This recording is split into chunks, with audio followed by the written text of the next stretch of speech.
Hi everybody, how are you today? We are going to get started shortly. Just waiting for our guests to come in. I am Danny Terrell. You can't see my face right now because I'm trying to do stuff, but it is all right. I hope you all are doing really well today. I am excited to be here right now in this space, in this time, in this journey of life. We got folks coming in. I'm gonna put this down in a second.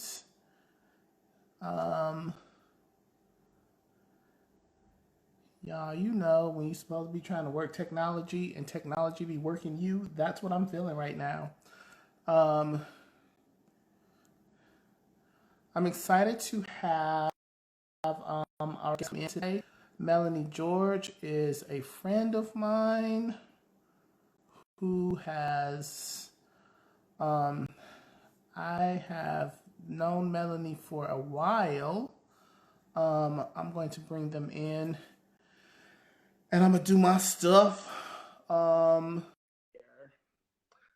think I got it together, people. Yes, the lighting's kind of bad today because I'm in a different space. Melanie, hello. Hello. Can you hear me? I can hear you. Can you hear me? Yes. I just got some business to attend to. I'm in a different space, so I was like, "Ooh, I don't like this lighting," but I took myself out of the dungeon and brought myself upstairs where there's a little bit more light and I can feel the sun.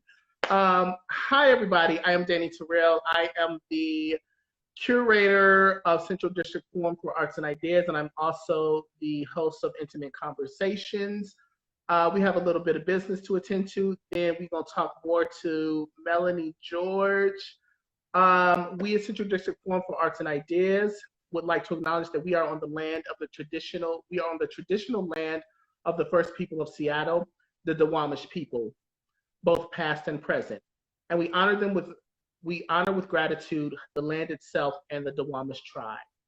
We acknowledge that we are on the land that is stolen from the traditional home of the Coast Salish people. The Duwamish ancestors were killed, brutalized, and stripped of their humanity. We lift up their work, we hold their pain and their joy, and we honor them with our work today. Central District Forum for Arts and Ideas understands that we come from enslaved African people that endured countless acts of torture and humiliation during and after the Middle Passage, and we're still feeling that today. We bring into the space the thousands of Africans that did not make it to see this land. The work we do today is on the backs and shoulders of the original people of this land and our ancestors who now guide us. We sit in this space to honor African people and their descendants and to give back to the original people of this land. To our ancestors, we thank you, we see you, we invite you into this space so we can lift up your names and honor you with our work. Central District Forum for Arts and Ideas is a nonprofit organization solely dedicated to presenting emerging Black arts, artists, and ideas in the Seattle area. We believe in the value of community, creativity, identity, and passion. These values serve as our strategic frame and guide our day-to-day operations and program decisions. That's it, folks. Yes, I just want to sit on our land acknowledgement for a minute and the fact that we don't want to do a cookie cutter land acknowledgement of the fact that, you know, people were ripped of their land in a very brutal way. It was not this like, yo, we're just here. Thanksgiving is a false narrative of what has taken place in this country. So just, I needed to sit in that for a moment, especially with what is going on in our country today.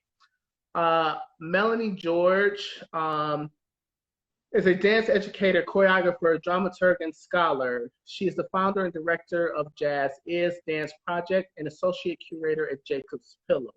I've asked each person this simple question, Black love looks like, and here's Melanie's answer. Black love looks like family in all its many guises, ancestral by blood, found family. It looks like embodied culture, and discovery culture, and discovered culture, excuse me. Sometimes we find out about lineage later than expected or desired. It doesn't make it easy. It does not make it any less real or desired. Black love feels like comfort. It's in our food, our style, our language. It looks like our self-love, self-acceptance, self-possession. It looks like bonds, not bondage. I'm gonna read that again for myself so I can get in a little bit more smooth. I'm like, today has been a full day already. Look, if y'all seen this show before, y'all know me, it's been a full day already. Black love looks like family in all its many guises. Ancestral by blood, found family. It looks like embodied culture and discovered culture. Sometimes we find out about lineage later than expected or desired. It doesn't make it any less real or desired. Black love feels like comfort. It is in our food, our style, our language. It looks like self-love, self-acceptance, self-possession. It looks like bonds and not bondage. That part, it looks like bonds and not bondage. What does that mean to you, Melanie? You know, I think the way, particularly in this country, Blackness gets talked about by Black people and non-Black people, sometimes can lock us into thinking that we only are allowed to be one thing. Right. And you can be connected to the many representations of Blackness and still be yourself. And I think it took me a while to figure that out, a while to give myself permission to always be myself and recognize that it doesn't impact my Blackness. Say that. So I'm sitting up here trying to be professional. Me and Melanie know each other. We've known each other for quite a long time. Right, a long time. I almost pulled out a picture of, I have one of you in rehearsal with Sonia in my piece. Ooh. I actually have several of those pictures. Oh, really? I want to see. Yes, I have to send you. I have several rehearsal photos of that piece. Yeah, I mean, before I knew how to really choreograph, I was making dances on people. So for the audience, 1,000 years ago, when Danny and I both still lived in Michigan, we're both from the Detroit area. Yes. I choreographed a piece at a community college that he and Sonia Taya were students at. And so I have, it's a quartet, and they were two of the dancers in the quartet. And that was like, I don't know, like 95 or something. Like, I know I just aged us real fast. Right. I was like, it was that year. We were babies. We were babies. We were all 6 years old. So, yeah. Oh my God. But let me just say something about that piece. That was the first time that I knew of in my dance history during that time in Detroit that someone was making a piece about sexuality, specifically about being gay. You were the first person, and it terrified me, and it also relieved me because I was just like, oh, this is my life. Like, well, let me tell you what you said to me. The first rehearsal. That was probably something totally different. So I had this idea about, I wanted to make this piece, I think it was called Standards, maybe, and it was set to a cover version of an old jazz standard performed by Ricky Lee Jones. And Second time around. And I wanted to make a piece about relationship. All dance is about relationships to me. I didn't know that enough to say that then, but I wanted to make a piece about relationships. And I probably said something like, and you'll be pairing with each other, you'll be in same-sex pairs, you'll be in non-same-sex pairs. And you were like, what are you trying to do with this piece? And you're like, and you made me accountable for it. And I had to really find my words. I'll never forget that moment. Because you were not having it if I was trying to be exploitive, you know.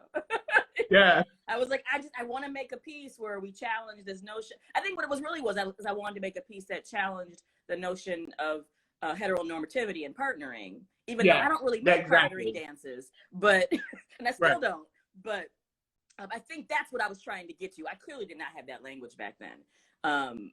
But, you know, yeah, and you were like, I would like to know what you think you're doing. Clarity. So for people that know me now, I've been the same. Forever. This is nothing new. Like, if people think this is new, I've questioned so much. But yes, I remember that moment because I'm just like, okay, yes, what are we? But it was so important, and I think you don't understand how important it was because, again, nobody in our circle was challenging those notions. Yeah. Specifically in the way that you were. Like, it was clearly like, these folks are in some type of twisted relationship with each other. And I say twisted because they were discovering who they were in the midst of not trying to discover who they were. Yeah, I barely remember that dance, I'm going to be honest, but I think there was something where it was like, you had to like dance with a woman, but it was clearly really awkward because I wouldn't let you embrace. Yeah. Because I wanted to say, because you know, I had no subtlety back then. So it's like, I want you to like be like arms wrapped, but you don't actually embrace, and it's going to show the people that these are not, that these heteronormative pairs are not, you know, they're not the norm for everybody. Yeah. Yeah. It's well, like it's meaningful to me that it's meaningful to you. That means a lot. Yeah, it's very rare that I remember dances that I've either choreographed or been in, and that's one that I always remember. Just because of like the time, like seriously, like you can ask me something I choreographed last year, and I'm like, I don't know, but you will. That I remember the song, I remember what we were wearing. It just really stuck out to me. So it was more of a yes, I was probably challenging. No, I was challenging. Because I know me, but it was definitely a gift. So I thank you for that. I really thank you for that. I also want to say though, by challenging me in that way and making me accountable, that, you know, I was in my baby choreographer days, right? This was a long time ago. And so I was at the very start of my career, and knowing how I had to be accountable to people in rehearsals with how I present information, that's one of those moments that I think was a really excellent learning opportunity for me, you know. And so I'm thanking you for that, because I think that it set the tone for how I went forward into rehearsals after that. Thank you. So that's not even the first question. That was just like us reminiscing about the past and where we were at. My first question is, what are you bringing into the space today, and who are you bringing into space today? Ooh, what am I bringing in the space? Well, I hope I'm bringing a little bit of glamour into the space today. You are, always. I don't get, I just stay in this apartment all day, every day these days. So I don't get a chance to do this very much anymore. So I thank you for that. I think I'm bringing the honesty of a Scorpio into the space with me. I think I'm bringing my professional integrity that I always have with me. And I think, who am I bringing in the space with me? I think I'm just coming with myself today. You know, I think, you know, I've been asked to do a lot of panel discussions, as we all have. Right. We all have. I say no a lot more than I say yes these days. But with those panel discussions, I always have to bring the weight of a lot of other stuff with me and represent a lot of other stuff. And I feel like, because I know you and we have a relationship that's separate from who we are as professionals, even though it also is framed by that too and supported by that I can just bring myself and that's enough. That is enough. That's enough. I love the fiery Scorpio that you are. I live for your honesty, and that's real. Like, if you don't know Melanie George, the honesty is real, and it comes from a place of love. Sometimes when folks are that honest, we get offended and we don't understand it comes from a place of love, and it comes from a place of boundaries also, and boundaries are love too. So Melanie ain't gonna let you get away and say too many stupid things before I she mean, if goes people like, knew what okay. I didn't comment on, what I didn't say, y'all are getting the like really like not filtered, but the like lovely packaged version. If you get the unfiltered one, then like there's no coming back from that. And I, you know, and I try to balance. I try to always be mindful of like the things that are floating around in my head are not always for public consumption, and I may have to find a better way to say say that thing that I'm thinking about. I'm learning. Yes, I'm learning. I'm learning. But I do believe in radical a, honesty. I believe in radical honesty. You know, for real, for real. That's real.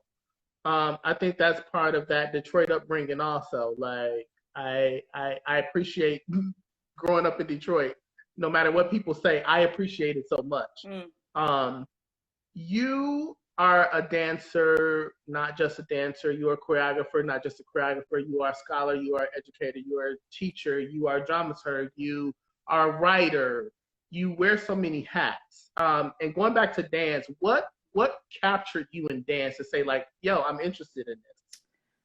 You know, that's a really good question because I barely remember a time when I didn't dance. You know, to be honest with you, I've always been musical. And I think that dance was a logical extension of my musicality. And I mean, like, truly, my family tells stories about me being a baby and being able to, like, hum in rhythm, you know. So I've always been musical. And, and I did play music and sang for some time in my childhood, but I kind of always knew that I wasn't going to be able to create music of the caliber that inspired me. I just sort of instinctively knew that about my skill set. Right. And so, but dance always felt like it had possibilities to me. It felt like there was a place for me to be myself within it and be expressive within it and be creative within it and not feel lacking, you know. But then you end up going into formal training and people try to make you feel lacking all the time. All of the time. You know, but right. yeah, I think there's just, I mean, the arts spoke to me. Like I knew I wanted an artistic life. And so it probably, and I was never someone who had any skill in the visual arts. And so it was like I landed in dance and it was just the most logical fit, you know? Oh, I completely understand. What was your first experiences with dance? Like, was it ballet? Was it tap? Was it jazz? You know, we go through the formal training. I'm going to say outside of the family because for me, family's always my first training. Except my family doesn't dance. My mother and my father just passed away. He loved music. He loved music so much, jazz so much. He did not dance at all. And he also was like totally tone deaf. My mother does not have rhythm. So it is shocking that I did. Because it was, but they both, I was always surrounded by music though. And thank you for sharing about your father. Yeah, my first dance experiences were in preschool. I went to a preschool in Detroit called Sugar and Spice, and it was Black run. All of my teachers were Black, my principals were Black, and we would have dance parties at school, you know, where they would be like, you get free time, and they would put on music, and the kids would dance, and that just seems so normal. And it wasn't something that when I transferred to a school that was more predominantly white, but still integrated, that wasn't a thing that happened anymore. So that's really interesting. I never thought about that, how those little dance parties went away.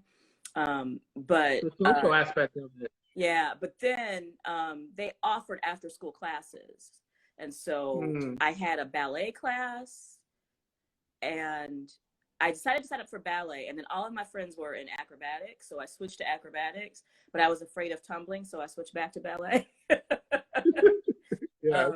And then I had tap, and those were my first experiences, you know. And then I think I stopped for a few years because we moved from Detroit to Oak Park, and there wasn't, for a few years there wasn't any dancing. And my mother told me, I said to my mother, oh yeah, and then you put me back in dance in like the third grade because there was another after school program, and she said, no, you asked to be put in dance. So so I had some after school classes and those ended. And when those ended, I apparently said to her, I want you to find me dance classes. And I never stopped after that. And so I was probably like 8 when I told her that, like, I want to be in dance classes. So something about that So you spoke to me. Yeah. right. You just knew. You were just like, dance is the thing. Yeah. Although it's funny because, like I say, I thought she had put me in the classes, but she was like, no, you asked for it, you know, like, and my mother has a lot of stories like that where I keep thinking that she made the decision for me, and she keeps letting me know that actually I was way more decisive than I thought I was as a little person, you know, because that's not how I see myself as a little person. But apparently I'm like, yes. I'm like, most little people actually know what they want. We as adults tell them no. So it was a gift that your mom gave you. Was like, that's what you want to do? Okay. Like, that was, for me, that's a true gift, because it was just like, you know what you want. Yeah. So that's and they awesome. were great in that anything I was interested in, they would put me in. And so there was a period where I played the flute, I was in the choir, I had piano lessons, I had baton twirling, I was in dance class. Like, I did all of those things, and then finally she was like, something's got to go. This is too much and also too expensive. So, like, pick your time, you know. And one of them was dance. So, yeah. I love it. I love it. So going through the training, the formal training, moving through dance, how did you know, like, okay, this is the career? And what career in dance did you want? Because we all think it's like, oh, it's just a dancer, or, you know. Right. That's how we start off. We just want to dance. Well, so there's something I know about myself now that I didn't have an ability to recognize in myself when I was, a child and a teenager, is that if the passion is within me, I'm generally going to keep going for it, regardless of the negative messaging I may be getting about what other people think it's for me or not. But if I don't have any interest in it, or if I feel that I can't be successful in it, I usually will remove myself from the narrative, right? So, so, you know, I went to a predominantly white dance school in the suburbs of Detroit, Oak Park, and then it ended up moving to Farmington Hills. And I went to that same dance school for my entire childhood. And I don't think that, they were necessarily interested in investing in me as a dancer. I mean, I was someone who was there for a long time. So, like, I was acknowledged as a presence, but they weren't invested in my dancing. And quite frankly, there's a lot of things that I didn't get corrected in my dancing. You know, I didn't really know what turnout was till I got to college, which is crazy, because I've been in a dance studio for 10 years, you know. They just didn't invest in me in that way. I think also because I didn't pay enough money. But anyway, I got to college, and, you know, I think dancers of a certain age, if you know dance, then you think you want to dance for Alvin Ailey. Like, that was like, I knew I couldn't do ballet, so I wasn't going to dance for Dance Theater of Harlem. But also the repertoire of Ailey really spoke to me. I love that repertoire from the 70s and 80s, and, you know, and some of the early 90s stuff. And it isn't that I don't like it now. It's just that, you know, like, your taste grows and changes and evolves, you know. So I wanted to be a dancer for a really, really long time. And it became very clear to me that the technical skill and the way that my body is built, that there were going to be obstacles for having that kind of elite career. But I still wanted to be in dance. And I remember there was a period in college where I thought, maybe I should quit because I'm not having the success that my peers around me are having. And then I decided, well, no, but I just really want this. And so I just have to, like, let it suck for a while and invest in myself, whether or not somebody else is investing in me. Right. And just get like every bit of experience I can possibly get. So I would take classes and other theory courses that weren't designed for my major, like, I mean, within the department. So, like, they had 2 tracks. You were a BFA and a BA. I was a BA, which means you're a generalist. We don't give you as much attention. I took all those BFA classes. I took the dance management classes and the professional practices classes that they didn't want me to have. But I was like, no, I'm actually trying to have a career up in here. So I want all the information, you know? Exactly. So when I got out of college, I realized that like they had trained me to know a little bit about a lot of things, but not train me to do anything, right? And I had to Wow. learn. I had to learn. Right. So I didn't really know how to teach, but I got teaching jobs and I learned on the job, and I learned that I had an aptitude for it, but I really wasn't very good in the beginning because only teaching what people had taught me, you know, and Yeah. I had As we all no do. original thoughts, you know, Yes.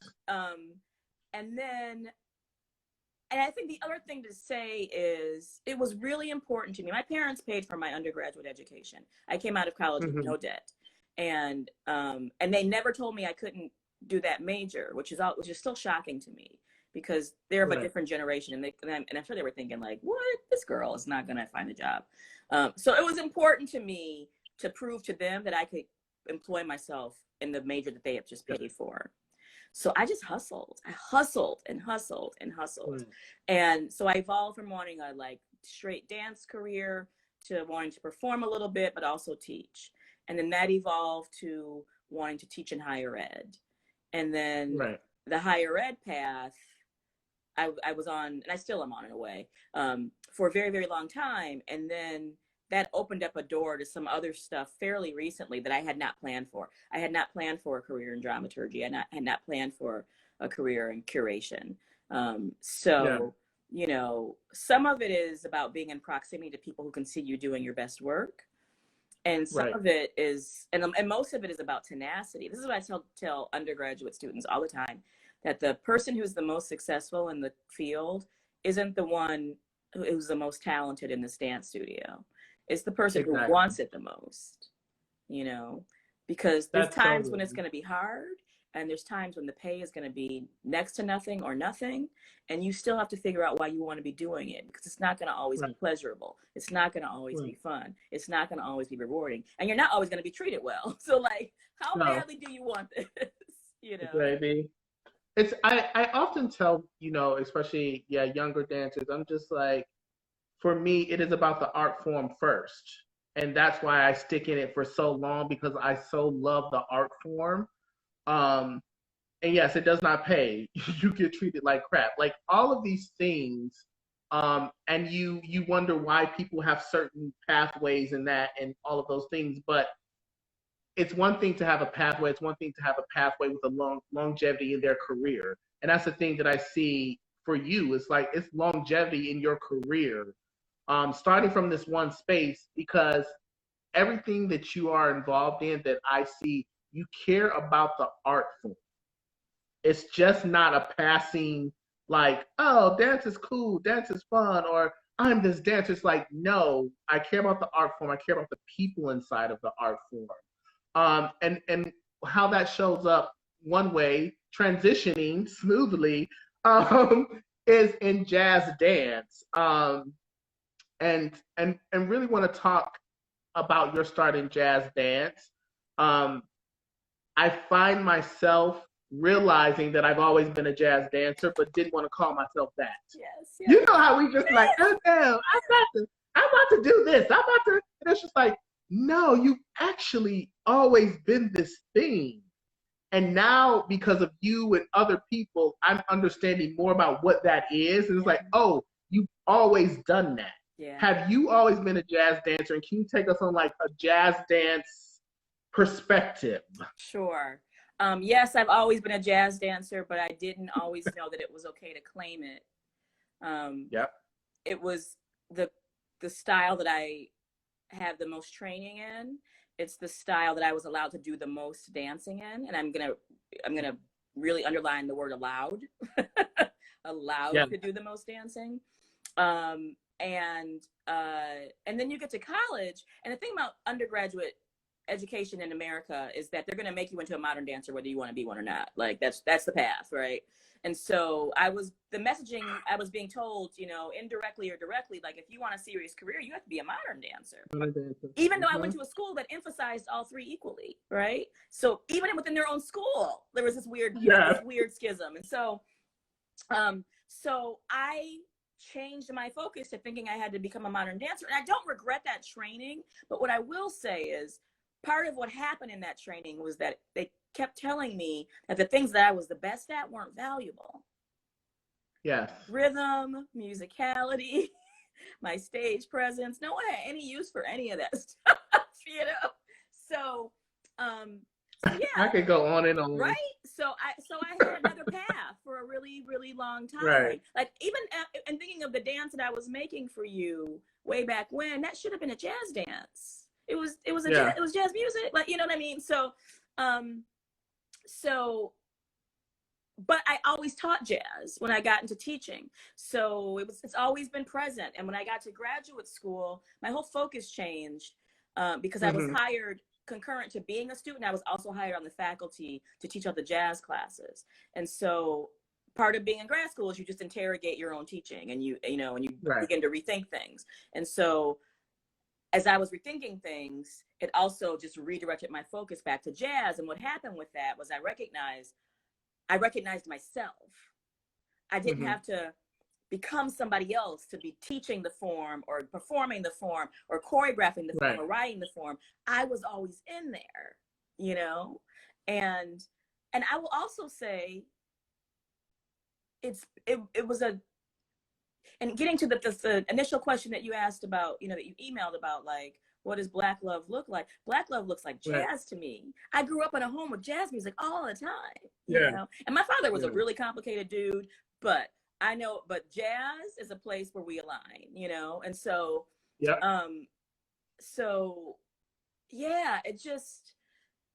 it's been a blessing to return to jazz. As someone who's agnostic, it's been a blessing in my life to have jazz be my primary focus for all things. I care about it more than I care about most things in dance. I'm invested in a lot of things, but my jazz work is the core of what I do and the core of who I am. Right. And so to talk about the work, and really for people to like break down jazz dance, because again, when we think of jazz dance, when we're training, it is influenced by ballet. Woo! So we're sassy and we're walking and we're doing these things. And then to have your world deconstructed and blown apart and be like, well, actually, no. That is a form of jazz dance. But if you're looking at the roots and if you're looking at the core of jazz dance, what is that? And so can you tell the audience a little bit, like, what is that? Where does it come from? Who does it come from? It's African. It's African. It's African. I don't know how else to say this, people. I don't know how many times I gotta tell you. It's African. West African to be specific. But, okay, so yes, there are fusion forms and there are influences, but the roots, where it comes from, is from Black people in America.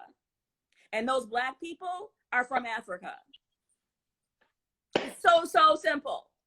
And yet we keep wanting to complicate it because it's been a form that was colonized, right? Just like everything else in this country, right? So that was part of that journey that I was talking about. It wasn't that I wasn't aware of the roots, but that hadn't been my training because I've been training with white people most of my life, right? So even though I instinctively knew how to move in that vernacular way, it had never been taught to me. And again, my parents didn't dance. So it's even more like it's blood memory in some way that I knew how to move in that way without having people who were actually doing it in front of me. But then I went through this ballet influenced jazz, you know, which frankly now I refer to as a colonized jazz. And this is my thing about naming things. You can name and contextualize stuff and anything, but let's talk about it in terms of jazz. I can tell you where these things align and who's influenced by who and what happened in terms of jazz, in terms of colonization. And it doesn't mean the people who made those things are any less interesting as dancers and didn't do interesting, watchable dance. But you cannot give them credit for a form they did not create.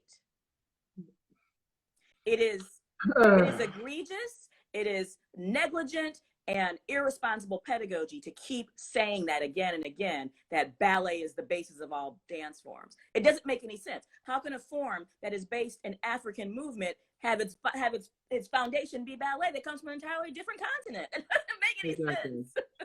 It's illogical, right? Hopefully. So so yeah, I mean, I wrote something about it on Facebook today because I think about it all the time. I think I about it saw all that. day, every day. I saw that today. I was just like, there's Melanie going in again. I saw this video of someone doing contemporary jazz, but contemporary jazz doesn't have anything to do with jazz. I can't find a single element that is related to the foundation of the form. And yes, the form evolved, but if it evolves so much from the actual, from not being able to recognize any of those elements, then why are you still calling it jazz? Just call it something else. Because and what is people who are contemporary? doing jazz are being disenfranchised by that. Yes.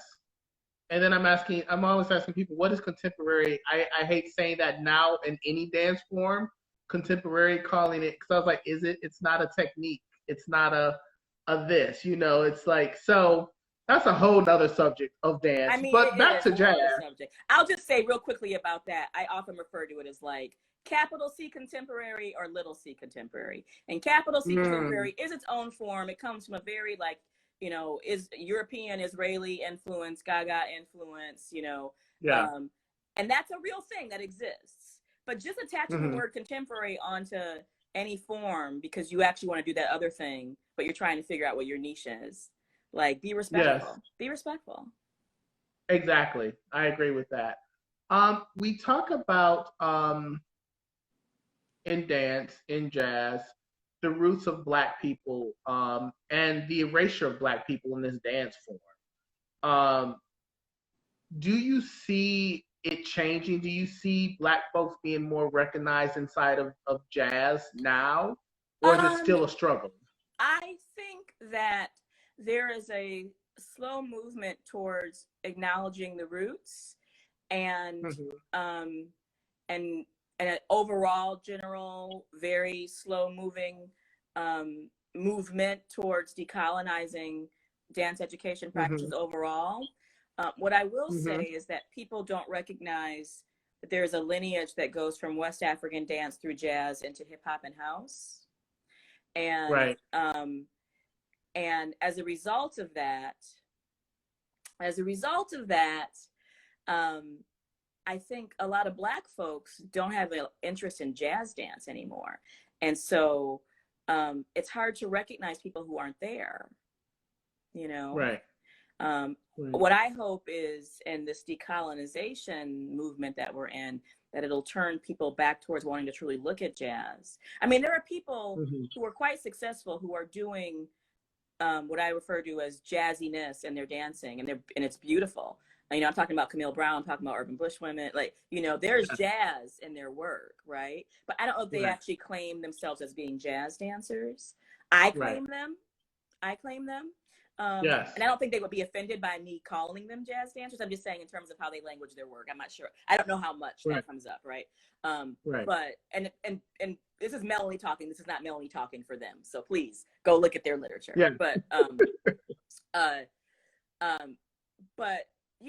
jazz has been pretty much drummed out of a lot of curriculum. And so how can young people get invested in something that's just not there? Or it's being taught in a way where the roots aren't present. So what they're learning, like I could see being a young person and being like, I want to understand more about what Melanie's talking about, and then going and taking a jazz class and seeing none of that present and being like, well, I guess jazz isn't for me because this isn't for me, So yeah, I mean, that's a really sort of roundabout way to answer your question, but yes and no, I guess, is the answer. I try to champion everybody who I think is doing the work. And some of those people, a lot of those people are Black, and some of those folks are white too, and exactly. And so it's about doing the work to me, But if y'all are looking for some names, I'm gonna tell you that follow Monsell Durden, follow Latasha Barnes, follow Pat Taylor, follow Decidedly Jazz Dance Works in Calgary, Canada. Like, these are people who are doing the work. Follow Melanie George. Well, I'm here. I'll say your name. You touched on universities and colleges, and so we both teach at colleges, universities, and you started teaching at one in Seattle, Washington, but you're not present. You are online. I give you my land acknowledgement, which is to say that I'm in the Hudson Valley in New York, and that is the original land of the Mohican peoples. Thank you. What I found, so I got hired in to teach street dance and club dance, which was fine, um, until I started like, again, educating myself. Yeah. So now, like, even pulling back more, we just started our quarter, and I'm just like, so we're gonna learn some solo jazz dance steps. That's where we're starting from. Like, we can't start from the club in the streets without starting from here. And so, like, how do you teaching back at a college? How do you approach the material now for yourself? Well, let me say that I'm not actually teaching jazz in this university job I have right now, Right. in part because I'm just not into Zoom teaching very much. But I'm just trying to figure out a way to do it in a way that doesn't feel hyper compromised to what I know is the best way that I teach. But when I teach anybody, my approach to jazz, which I call neo jazz, it's based on these principles that are grounded in the roots, right? And so I'm always emphasizing weight and musicality, understanding that in my class, we're probably only going to dance to jazz music, blues music, and funk music.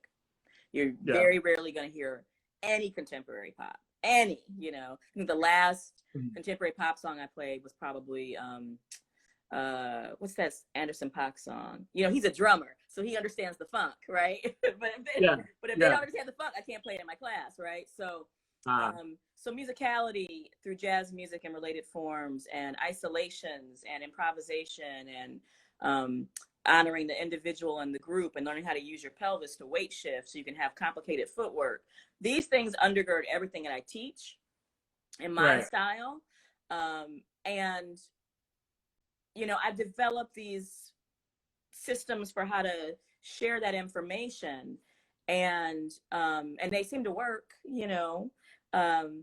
but all of it, and teaching all of that stuff, one of the first things that I try to acknowledge is the fact that, like, I've organized this material and I've maybe found a different spin on it, but none of these things I'm saying are original, because you can't teach something that's historically based or roots based and not acknowledge where it came from, right? So these ideas are much older than me, and there are probably people who do them much better than me, but for me, in order for it to feel authentically jazz, if it's not pointing back to those elements, which can be found in other forms of the diaspora, I'm just doing it through a jazzy way, then there's really no point in teaching it. Now, that said, I do teach styles of other people in jazz when I'm doing like a historical overview for like a semester with students or whatever.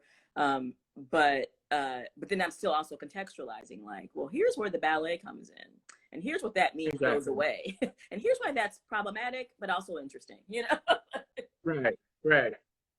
Yeah, I this year my syllabus includes like jazz's dance website. Like, it includes that from like those.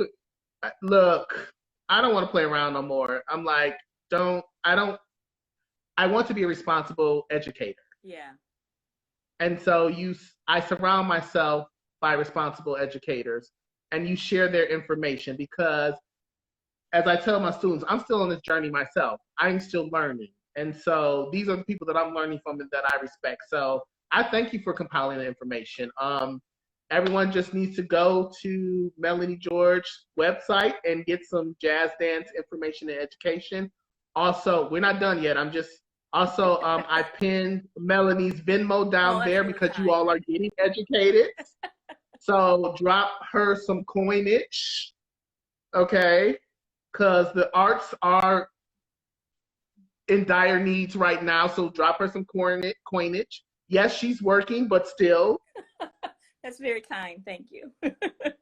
Look, hey, we out here educate people. I mean, so we all you need to get get labor paid in many, many ways these days.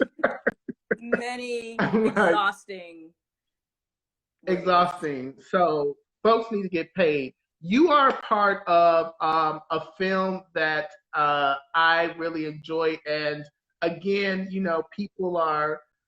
I'm just going to say it. This is Danny talking. It's not a part of City Forum. for people not to be racist, they're educating themselves. So you are part of a film that people can educate themselves so they won't be seen as racist. That's why in a lot of universities, there's a lot of diversity hires. There's a lot of diversity hires everywhere. There's a lot of statements being put out. There's a lot of people, we need to change this and change that. Again, I'm just being honest, speaking as Danny, it is because people don't want to be seen as this thing. But you are part of this film that really is great, and it's a great start. I love this film. I think we're going to try to watch it again. I'm going to try to get my class to watch it. Oh, great. What was it about being a part of that film that you was like, yes, I want to be a part of that project? So, and it's called UpRooted. I'm sorry. I'm going to tell you a story that like only my closest jazz friends know, but now I'm going to put it out into the world, and it's going to make me seem like not a good person, but I'm going to tell a story anyway. So, I saw a trailer for the film in the early days of the film on Facebook, and I was like, I should be in that movie.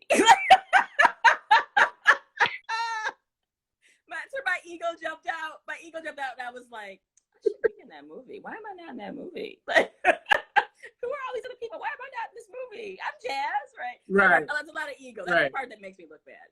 But serendipitously, and I actually I was having drinks with a friend, a jazz friend. We were at a bar in New York, and I remember the conversation really clearly. And I was like, I just really want to be in this film. Like, I don't know why no one's asking me to be in this film. And she was like, you know, like, what's she gonna say, right? and then literally 2 weeks later, I got an email out of the blue that said, would you like to be in this movie? So I'd already decided that I wanted to be in it before they even wanted me to be in it. And it's that people recommended other people to be in the film, you know. Partially, it's because I like to talk about jazz, and I felt like I had some things to say, you know. And clearly, the way they edited me, I had some things to say. But you know, the idea of there are very few documentaries that are dedicated explicitly to jazz, and they tend to be things that focus on specific periods in jazz or focusing on a single artist. Right. And so there wasn't anything existing that was comprehensive. And that's what was attractive to me, the idea that there was going to be this attempt to make a very comprehensive documentary about the history of the form. Right. So, yeah. Yes, if you all want to know more about the film, it is uprootedfilm.com. And it's playing at 2 film festivals this month. Two on San Francisco. I forget. One is San Francisco Dance Festival, Film Festival, and the other one I forget, but I'm sure it's on their website. Yeah, the San Francisco one is happening this week, I believe. I think it's like the 18th to the 25th, something like that. Yes. And I forgot the other one, but yes. So if you all want to see the film, it's worth watching, even if you are not a jazz dancer or a dancer. It is a lovely film. It has a bunch of different perspectives. I love the fact that you are very Melanie in the film. You're just like, look, it's an incomplete list. Like when you said that, I hollered. She was like, it's an incomplete list. Yeah, that moment is so funny. It's the moment that all the critics write about when they do reviews of the film. It's super funny. I mean, but I said what I meant. You know, that's what I said what I meant. You know. And you know, those of us that were just like, yes, it's incomplete. Like it's just a beautiful thing. We touched on dramaturg work. How did that happen for you? How did you get started in that? It was totally accidental. I didn't plan for it, and I don't have any real formal training in it. I'll try to make this a really short story. So I was working full-time at a university. I used to be the head of the dance program at American University in DC, and there was an organization there that at the time was called American Dance Institute, and they hired me to do pre-show talks for all of their shows. They had shows, through doing all those pre-show talks over time, I ended up getting involved in some of the performances that were in development, and stayed with one, Susan Marshall, worked for like a year or so. And they said, oh, that thing you did for Susan Marshall, we would like to hire you to do this full time for us, and we're going to call it dramaturgy. And I was like, oh, I don't think I'm a dramaturg, because I hadn't any formal training in it. They're like, no, we think what you're doing is dramaturgy. And so I embraced that. And because American Dance Institute became Lumberyard, and I worked there until I got laid off this past March from there because of COVID. Because of the way lumberyard seasons work, and I worked with everybody who came through, which means I was working with a lot of different artists. I became someone who was just really visible as a dramaturg, which meant that I got a lot of freelance gigs because of it, you know, and started working with people outside of the institution. So it's just something that kind of fell in my lap, and it turns out I'm really quite good at. And I believe in like saying, if I'm good at something, I believe in saying I'm good at it, because I also know what I'm bad at, you know. You know, so yeah, it's something that I had an aptitude for, and that I have become quite passionate about, and have gotten to do a lot of work in it over a 4-year period. I've done a lot of work in dramaturgy, and I hadn't done any before that. So yeah, that's awesome. You are now the associate curator at Jacob's Pillow. Yeah, one of two. One of two. Yeah. What is that like? You know, I'm still in the on-the-job training mode. I've only been doing the gig since August. So, so I think collectively there are 4 of us. There's Pam Tadji, who's the artistic and executive director of the organization. There's Ariana, who is, I think her title is producing director, I believe. And then Ali, Rosa Salas, and I have come on as associate curators. And part of that hiring is them trying to address one of their statements that they released about diversifying staff and diversifying the eyes on the work and who gets to make those decisions. And so so they brought on 2 women of color to join this curatorial team, which was, you know, previously 2 white women. So so yeah, I think we're all learning. I mean it's been good so far, and and things that people that I wanted to curate and get on the season are it's happening. Like, it's happening, and you'll see the press release is already out there. And so there's some names amongst the people that we've released that that was me, you know. And so I'm being allowed to do the work, which is, I think, the best kind of early report that I can share with people, is I'm being allowed to affect change. And the thing I'll say in general about all organizations, this is not specific to Jacob's Pillow, this is all organizations. I think that a lot of what is happening in our field right now, and what's been happening since, you know, May, is some of it's very reactionary.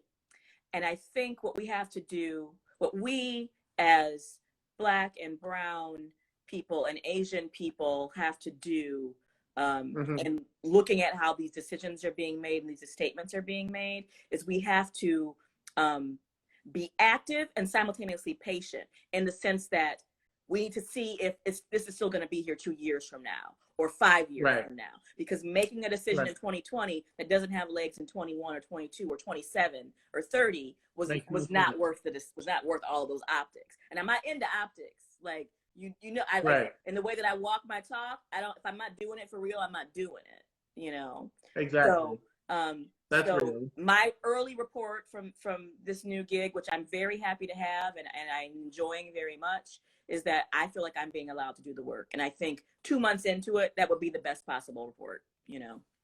That's beautiful. That's beautiful. We're running close on time. I'm just going to throw this out here.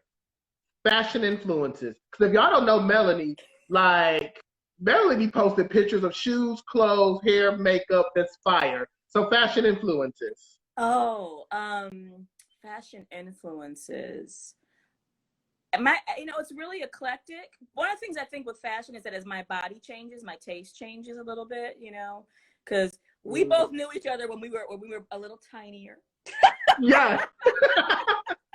Yeah. Yeah. A little bit leaner. Now we got those swirling curves, you know. Yeah.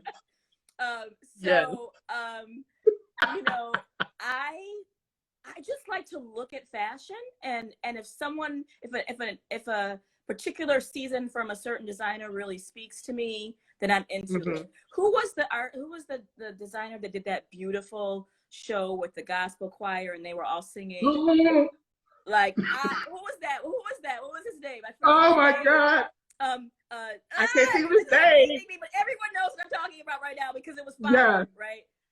I was like, I can't afford it, but I was like, I want one of everything. And honestly, most of how fashion is designed is not made for this body. So, you know, like, I got too much up top, and now I got these hips, you know. So and See. a belly. I didn't have any of that before, but still back then my boobs wouldn't have fit in those clothes. So so the other thing is me always trying to, like, I tend to not buy. I don't buy outfits.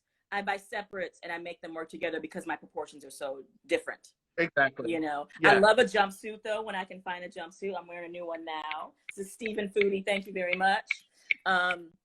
Who's a Black British designer and visual artist. You can find him on IG. You know, I also, this is one of the hard things about fashion is I love things that are not designed for me being a really short woman who's curvy, right?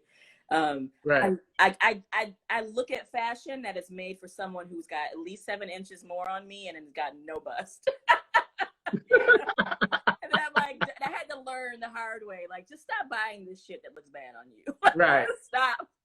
You know? I love to play with a lip if I can, you know, but also I can be very traditional with my glosses. One of the things I'll say, this kind of goes back to the very first thing about, you know, what does Black love look like? When I embraced this hair, I became more beautiful in my own eyes. Ooh, that part. I had a relaxer from age 11 to sometime in my mid 30s, right? Yep. I've been natural for like maybe 8-9 years, maybe. And it was a learning curve with this hair, but I love this hair so much. I love it so much. It makes me feel so beautiful. Ooh, see, the roots and the branches of the hair. Let me tell you, because this world makes you think the hair growing out of your head is a curse, you know? Exactly. And I don't begrudge my mother for giving me that relaxer for those years before that, pressing my hair. Right. But because honestly, I do have Diana Ross's weave growing out of my head. Like, this is a lot of love hair. it. It's a lot of hair that I have to tame still. But when I learned how to take care of it and I learned how to love it and I felt more beautiful, that has been one of the great blessings of my middle age life. Like, I'll be 48 this month, right? And I feel more beautiful with this hair than I have ever felt for like my entire 20s. You know? Y'all, that's a word. That's a word right there. Like, the older that I get, I feel more powerful. I feel more alive. I don't feel what everyone else said that you need to feel. You know, I don't feel like hanging it up. I feel like putting it out because I just, you know. So thank you for that. The older that you get and the hair and the more beautiful in your natural state. Thank you for those words. Like, you know, our bodies change as we get older, and I think as dancers that can be something we have to negotiate because we're fed so much information about body image. But, you know, I'm bigger than I've ever been, and I also feel sexier than I've ever been. You know, it's something that aging, as much as like my knees don't work anymore, and right now I got a shoulder thing going on, and you know, my eyes have always been bad, but now they're worse. I feel like just more me. Like I feel like I judged myself up when I hit my 40s. You know, like it just something happened, and I love it. Exactly. Hey everybody, we're coming to the end of our time. This is Melanie George. I love and adore her and the work that she's out there. And just as a person, you can catch her at Melanie George. Can I just say how proud I am of you and everything that you do and everything that you have evolved into and the work that you're doing. And it's so amazing to have known someone from way back in my other life, my young dance life. You know, and knowing that the career I have now, which I hustled for, so I feel every one of those years, but like it's such a long time ago, and then to reconnect with someone and they're doing the thing and they're doing it with such integrity and like I just watch you from afar with like, I'm just so proud. Like I'm just like, you know, as someone who loves you. I'm so proud of you. I'm just proud. Yes, I don't know. It's just like anytime I see you pop up on an article or TV, whatever, I'm just like, I know her. Like, look at that. I know her. Like, it's amazing to be on this journey with you in a sense of like, we've known each other for so long and to see, and there's like another person, Sonia Taye, who was like part of our, You know, we've all like had these careers and have these careers that I don't even think we could have imagined or dreamed of. We Right? have 10 seconds. Oh my God. Oh. Okay, last question. Hello, folks. We talk so much on this program. And we run out of time. So I'm trying to get Melanie George back on because I really want her to answer the what is your joy question. So hopefully Melanie will be back on to tell us what her joy is, because I just want to end with that question with her. So hopefully Melanie will come back on. We'll see. There she is. I'm going to bring her on. You know, we get to talking and reminiscing, and we forget. We talking and reminiscing, and we running out of time. And I'm like, but that's the best thing, though, you know. So I really just wanted to end it with what is your joy? I want the world to know that. Well, right now, at this very moment, my joy is us. I just want to say that, and I say that with my heart. I think, you know, I'm always trying to be content. And so when I can find those moments where my drive aligns with my comfort, that is when I find joy. So yesterday I had a super long work day, but I did everything I wanted to do and I did it well. And that was very joyful to me. That's beautiful. That's beautiful. Yeah, I'm glad we're connecting in this way where it does not feel like it's work, even though technically it's work. Like I said, Danny, I'm saying no to everybody, but I didn't say no to you. Yeah, and if you would have said no, I would have understood, because I know you are booked and busy. And you are also trying to like take care of your time. Yeah. So if you would have said no, I would have been like, okay, I'm gonna catch you another time. I'll just ask until you feel the need to say yes. I was looking forward to this. I was like, let me figure out what I'm going to wear. Let me make sure I get this hair washed. Like, I planned for today. Good. Yes. I was like, I know what I'm wearing. I want to be bright. I want to be cute. I'm like, it's Melanie, so I gotta, you know, Kate look like a bum. Even though makeup was bad today, I started putting on makeup today and it was just not mixing correct. I was like, you know what? Just do a soft little beat and be done with it. Well, that face looks beautiful. So it's Thank you. Thank you. I don't want to take any more of your time. I just wanted to come back on and just have folks just hear what your joy is. It's always a pleasure. Let me also say this.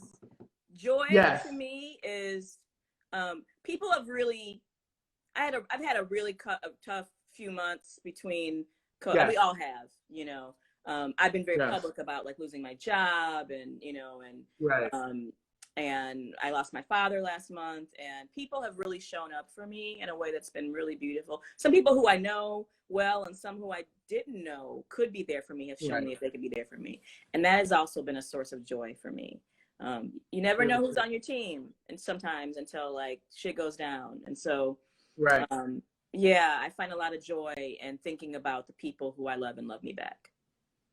Thank you. That's so beautiful. Yeah, and thank you for being so honest and so public on social media. And that is the thing too. I want you to know your words are also healing to a lot of people. Your honesty is. Thank you. You are a person that has a really beautiful, prestigious career. And you are someone that does not have to share in the way that you share. So it is beautiful that you're so open and you're so willing to share and be vulnerable in that way, especially being a Black woman in this day and age. Like, let's just be real.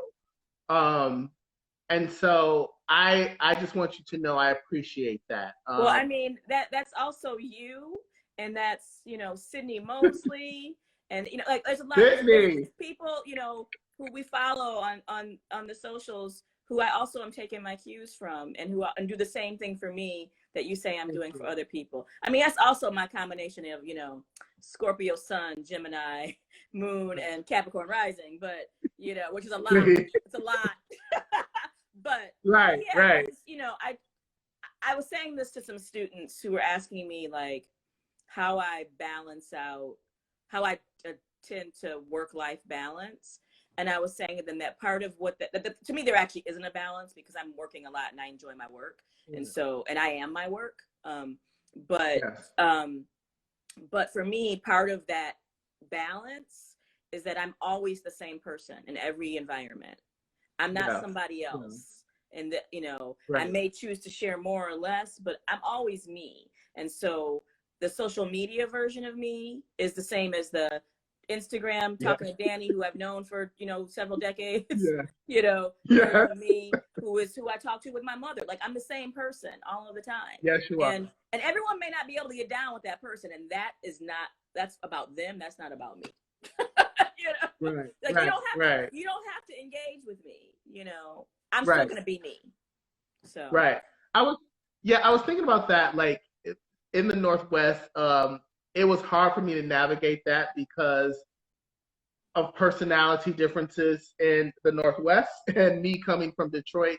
How do you navigate that? Because I think Detroit folks are very specific people in how they communicate,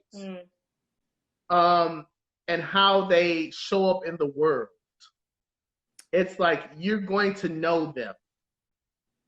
You know, it's funny you say that because I think you're right. You know, you know, our dear friend Marcus White, you know, who passed away. Same way, right? Like you could not know Marcus.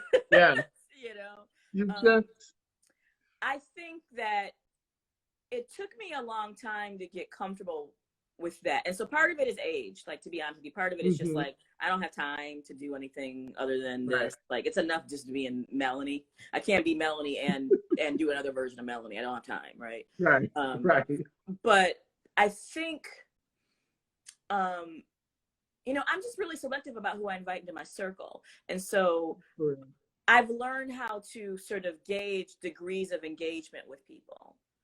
You know, I'm on Facebook, you know, we're both on Facebook, and I have like 3,000 something friends. I don't know all those people, you know, you know, and just because we have a friendship on Facebook doesn't mean that we're actually friends in the real world. And that's totally fine to me, you know? And so even professionally, I think learning how to gauge who are the people that I had a real connection with, and who are people that I just know. And like, there's places for both of those kinds of relationships in the world, you know? And some of those relationships evolve, and they were one thing and they become something else, you know. But through all of that, I have to be able to sleep with myself at night. That part. You know, and for me, one of the hardest things for me to deal with, just in terms of my own psychological makeup, I don't handle regret very well. Like, it really fucks with me. So I have to be able to be good with my decisions. Because I will beat myself up if I regret the decision. I will be thinking about it 15 years from now, you know, like, so it's like, just knowing who I am, like learning yourself and figuring out how to move with yourself through the world. And it always, for me, it's always coming back to that home base. It doesn't mean that I don't care about other people's feelings, because I think I'm a very compassionate person, but it also means that everyone doesn't have access to me. You know, I mean, I'm like, if you come to my house and know what the inside of my house looks like, you're doing good. Like, you're doing really well if you know what the inside of my house looks like. Because I think that's part of it, is like everyone can't have access to you. I don't have the energy for it. I just don't. And I think one of the things that we both learned, or we're both still on a learning curve of, is as we gain more success in our professional career and we become more visible, how those asks become different. And then you find I don't know if you experience this, but I certainly have gone through a period where I found myself giving away too much of myself, and I wasn't aware of it because in the past there hadn't been as many asks, so I was just used to saying yes to a lot of stuff. And then all of a sudden I woke up one day and I was like, why do I feel so drained, you know? And it was like, oh, because I'm just saying yes to everybody, and you can't say yes to everybody. Like, They're just, no, you cannot. you posted something on Facebook once a while back and you were like, if I don't have it for you, I don't have it for you. And I was like, that's my mantra now. If I don't have it for you, I don't have it for you. I just had to like set up some boundaries now because again, I was just like, yes, you know, you want to help people, you want these things to happen. And then I was just like, wait a minute, what? That's something totally different. So it's like, yes, I'm good with a boundary at this point in time. I'm so good at one. I'm like, nope, not gonna do it. Not gonna do that. And I'm also good at respecting other people's boundaries. Yes. Yes. You I know? believe heavily in a no trespassing sign. If you throw that up there, I am gonna jump back 12 feet. You know? Right. So no, I'm really okay with that. So yes, it's such a delight. I'm gonna let you go because it is later there where you at than it is here. Thank you for spending this extra time with me. We will be talking via the webs and all that other good stuff. Now that I can just be like, hey, Melanie, how you doing? Via text. We gotta find a way to work together. We gotta find a way to work together. Me, you, and John have been talking about it. Please. And so it is always in my head, like, okay, how this gonna happen? So, light secret, we will probably be moving closer to where you are at. Oh. Yes.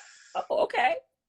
And some of your old stomping ground. I'm moving to Philly next year. I think that's gonna be my next move. So just FYI.